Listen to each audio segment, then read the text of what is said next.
Olá, amigas e amigos, sejam todos bem-vindos ao Especial com Denise. Sou Denise Dude e o meu convidado é Dr. Renato Martins, advogado, que vai nos falar sobre os direitos fundamentais das pessoas com deficiência. Mas antes de começarmos nosso bate-papo, quero pedir para vocês se inscreverem no canal, assim vocês ajudarão o canal a crescer e a levar informações a mais pessoas. Muito obrigada!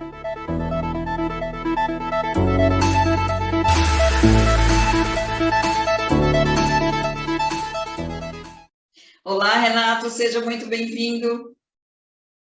Obrigado, Denise. Eu agradeço o convite, aí do seu canal, para a gente ter essa oportunidade de participar aí com vocês.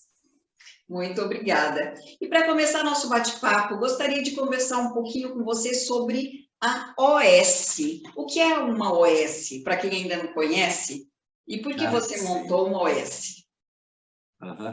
Na realidade, a OS, Denise, ela é a antiga ONG, a Organização Não Governamental. E então ela teve uma nova nomenclatura, que é OS, que é a Organização Social, Ela faz parte do terceiro setor, que nós chamamos, terceiro setor, e essas OS, obviamente, ela tem alguns benefícios fiscais, tal. Então é muito interessante você colocar, você montar uma OS para poder atender às necessidades da população. Então, em 2006, eu montei a minha OS, que era a antiga ONG, que é para atender a população de baixa renda, aquelas pessoas que têm necessidade de medicamentos de alto custo, todas essas coisas. Então, a nossa função é o quê? Dar um suporte jurídico, para essas pessoas, então, processos judiciais para obtenção dos medicamentos de alto custo junto ao SUS. Então, esse é o trabalho que nós desenvolvemos já há 16 anos.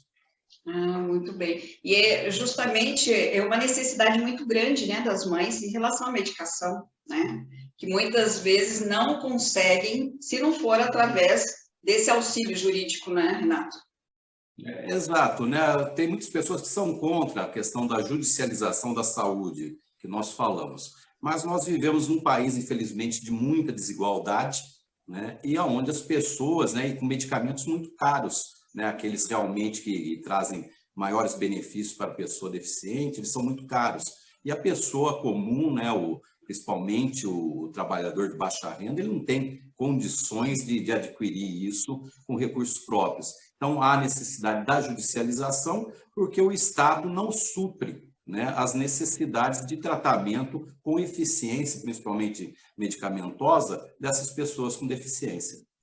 Que bom, Que bom que tem essa forma de conseguir, porque realmente tem casos seríssimos, que não tem como ficar a medicação e uma determinada medicação que faz efeito naquele tipo de doença, de necessidade, Exato, porque o SUS ele te fornece, alguns medicamentos, sim, mas nem sempre é o mais indicado para aquele determinado caso. A pessoa pode ter o mesmo tipo de deficiência, mas, como a gente fala, cada organismo responde de uma forma, ao medicamento. Então, só o médico responsável pelo tratamento é que sabe qual o melhor medicamento para o tratamento daquele paciente, Com certeza. E agora uma outra coisa que é muito importante, e assim, todas as mães, todas as pessoas precisam saber, principalmente quem tem filhos com deficiência, quais são os direitos fundamentais da pessoa com deficiência? Olha, os direitos fundamentais, eu sempre falo o seguinte, são os mesmos das pessoas sem a deficiência, Em 2015, a Lei 13.146/2015, ela criou o que a gente chama o Estatuto, a Lei de Inclusão da Pessoa com Deficiência, ou o Estatuto da Pessoa com Deficiência, E ele traz, então, ali nesse estatuto, os direitos, do deficiente, que na realidade nada mais são do que os direitos que as pessoas sem deficiência têm, mas ainda com alguns benefícios, Então, é tipo assim, eu sou normal, eu sou idoso, eu tenho direito à vaga no estacionamento de idoso, da vaga de idoso. O deficiente também tem, Ele tem sua vaga preferencial lá.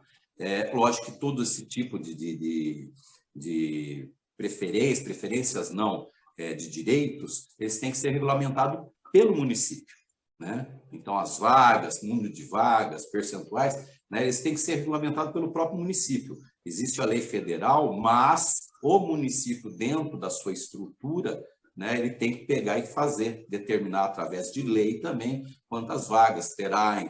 Então, esses são um dos direitos, que é a questão aí de preferência, né, de vagas preferenciais.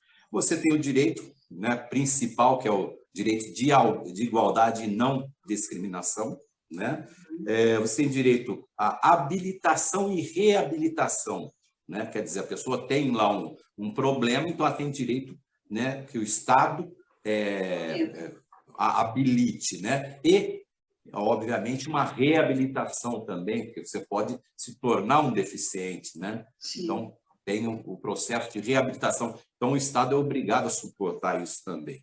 Então, nisso aí está envolvido o direito à saúde, né? Você tem o direito à educação também, tá? Você tem que ter os profissionais preparados para receber o deficiente, né, na rede pública de educação, de saúde também tem que se preparar, porque, obviamente, que o tratamento de saúde de um deficiente é diferente do tratamento de saúde, né, daquele que não tem a deficiência, né? Uma coisa interessante, muitas pessoas não sabem, que é o direito de moradia, né? Aonde, no estatuto, né, da pessoa com deficiência, ele prevê que todos os projetos habitacionais que sejam ou do governo ou que sejam subsidiados pelo governo, 3% das unidades daquele empreendimento tem que ser destinado às pessoas com deficiência. Entendeu? Isso aí é obrigatório, né? Importantíssimo, então, e é bacana, né? Porque então você tem essa vantagem. Uma outra coisa que as pessoas não sabem também, que é recente, inclusive começou a ser aplicado realmente em 2021, né? Porque apesar da lei, né, o Estatuto ser de 2015, quer dizer, ela só começou a ser aplicado essa questão que eu vou te falar agora, que é referente ao direito do trabalho deficiente, que é o auxílio inclusão, tá? Que é diferente do auxílio BPC-LOAS, tá? O auxílio inclusão, ele é o quê? Você é um BPC-LOAS, tá? Então você recebe o auxílio, né, do BPC. E você, obviamente, consegue um emprego, né? Porque você tem direito à dignidade do trabalho, você consegue um emprego. O que o governo faz para te incentivar a trabalhar? Se você ganhar até 2 salários mínimos nesse emprego que você arrumou, você deixa de receber o BPC, mas você recebe 50% dele como auxílio inclusão. Entendeu? Então, você passa a ter a sua renda salarial, que não pode ser acima de 2 salários mínimos, tá? Você pode ganhar mais que isso, né? Mas continua recebendo metade do BPC, como um incentivo para você voltar ao mercado de trabalho, entendeu? Ou entrar no mercado de trabalho. Então, é coisa recente, né? Então, as pessoas nem comentam muito, né? Não, porque não se comenta. Exatamente. E é um direito bacana, inclusivo, né? Que a gente fala, porque incentiva, né, a pessoa deficiente aí para o mercado de trabalho, porque, vamos dizer assim, ela já tem ali os seus benefícios do salário, mas ainda tem mais um benefício. Então, ela fala, eu não vou deixar de trabalhar, entendeu? Porque agora estou ganhando meu salário e ainda estou recebendo mais metade do BPC. Então, é bacana isso aí, entendeu? Eu achei uma atitude do governo muito, né? E depois ele tem direito à cultura, direito a transporte e mobilidade, né? Quer dizer, as cidades têm que ser, né? O transporte público, ele tem que ser planejado e a mobilidade urbana tem que ser planejada também para atender, né, os deficientes, né? Então, a questão das rampas, né? Tudo, as coisas, corrimões, né? Os banheiros adaptados, né? Porque isso envolve tudo, né? A sociedade ela tem que se envolver, né? No acolhimento do deficiente, né? Eu acho isso muito bacana, muito importante. E para que haja realmente a inclusão, né? Tem que se adaptar a estabelecimentos. A gente fala, na teoria, tudo é muito bonito, né? Mas a gente vê, infelizmente, pouca efetividade, né? Mas temos que lutar para que isso aí aconteça. Sim, cada vez mais, né? E através da informação também, né? As pessoas sabendo o seu direito, também vão atrás, vão buscando, né? Eu achei muito bacana esse do trabalho, né? Auxílio inclusão, porque incentiva a pessoa realmente, né? Porque eu acho que é uma preocupação nossa, mas eu vou trabalhar, eu vou perder esse benefício, né? Não, exatamente, vai ajudar mais ainda, né? Então, realmente, foi uma atitude bem bacana no governo. Agora, uma outra coisa, algumas dúvidas de mães aqui que eu vou te perguntar. Gostaria que você nos esclarecesse. A Rosângela pergunta a respeito dos tipos de deficiência que dão direito ao BPC-LOAS. São todos? O que está incluso? Praticamente são todos, todo tipo de deficiência, né? É que às vezes a gente faz até alguma certa confusão, né? Ou, né, nós unificamos, né, o problema, mas são problemas diferentes, né? Na realidade, nós temos 4 tipos de deficiência né, que abrange o BPC-LOAS, né?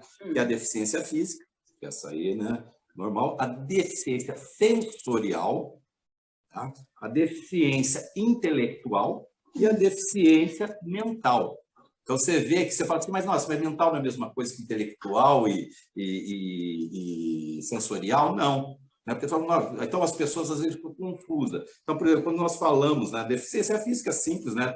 Qualquer deficiência física que você tiver, aquela deficiência aparente, né? Que te impede de se locomover, ter o equilíbrio normal, tal, tudo. Então, isso é uma deficiência física, né? A falta de um membro, tal, qualquer coisa assim. Então, você tem aí, né, a deficiência física, que ocasiona, então, tudo isso, falta de sustentação do corpo, tudo aí, né? Aí você tem a sensorial, né, que às vezes, mas o que é sensorial? Todos os seus sentidos, audição, visão, olfato, né, paladar. Então, você tem esse tipo de deficiência também, né? São menos comuns, né, vamos dizer assim, pelo menos a do paladar, por exemplo, não é tão comum, né? Uma deficiência no palato, né? De você não sentir, né? Ou então paladar, tato, né? Você tem também o tato, então todos os sentidos. Então essas seriam as deficiências sensoriais, né? E você tem a intelectual, né? Que é o transtorno mesmo de desenvolvimento intelectual, que é o TDI, entendeu? Então aí você já está na intelectual, né? Que aí você tem lá os déficits funcionais, né? Tanto o intelectual quanto adaptativos, todas essas coisas, né? E, por final, a mental, né? Que apresenta uma série de limitações que afetam o desempenho, né? Na sociedade, além de alteração de humor, entendeu? Então, essa é a mental, né? Então, você tem esses 4 tipos, né, de coisas que o BPC-LOAS abrange, entendeu? Ok. Muito bem respondido, né? Eu acho que deu para entender aí com essa resposta, né? Vai vir de encontro aí o que ela estava buscando. Uma outra pergunta da Adriana sobre o BPC-LOAS para pessoas com deficiência, se tem idade mínima? Não, não existe. Idade mínima para o BPC-LOAS não existe, né? Tanto uma criança, né? Tal, quando foi ter idade, né? A partir do momento que foi constatada a deficiência, né? Ela já tem direito ao BPC-LOAS, entendeu? E os idosos também, né? Também abrange os idosos com algum tipo de deficiência, né? Então, não tem uma idade mínima para concessão do BPC-LOAS. É muito importante que se saiba isso também, né? Porque normalmente a pessoa começa a buscar o BPC-LOAS depois já numa fase mais adulta, depois já de numa fase muito maior. tempo de sofrimento, de coisa, mas é aquilo que você falou, né? Pela falta de informação, né? Sim.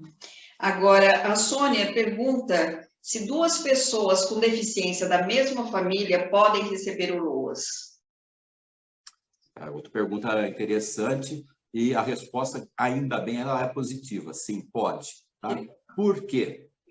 Porque, por isso que a gente fala, as pessoas têm que acompanhar, principalmente as mães, né, os pais de pessoas com deficiência, têm que acompanhar mais as iniciativas do governo, né, que as favorecem.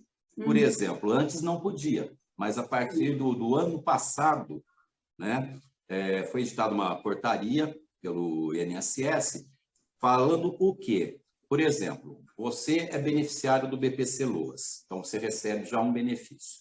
Aí uma outra pessoa da sua família também está passando por um problema aí, né, uma deficiência e precisa dele. Então, o que acontece? Você sabe que para se conceder o BPC, você tem a renda, né, per capita por pessoa, entendeu? Né, que não pode ultrapassar um salário mínimo familiar. Então, o que acontece? Hoje, com essas modificações, a pessoa está lá recebendo já um salário mínimo. Tá? Para essa outra pessoa que vai receber da mesma família, esse salário mínimo que essa primeira pessoa está recebendo com o BPC não é computado na renda familiar. Ah, entendi. Entendeu? Então, não existe a somatória. Porque senão você falava assim, olha, a família ganhava lá, vamos dizer, R$800 de renda familiar, mas já tinha o primeiro BPC de 1.200 hoje, valia para 2.000. Então, não teria direito a um segundo benefício. Com essa alteração que saiu através da portaria, pode, porque exclui-se esse benefício que ela já recebe da renda familiar. Então, foi uma outra modificação também que beneficia, né, os familiares, né, e o deficiente em si, né? Porque, né, enfim, ele é concedido para o deficiente, mas para auxiliar a família, né? Nossa, que fantástico. Pode, sim, duas pessoas podem. Que bom. Olha, é muito importante essa pergunta, quer dizer, todas foram, né, todas esclareceram dúvidas aí não só das pessoas que perguntaram, das mães, mas como de muitas outras pessoas que estão nos ouvindo, né?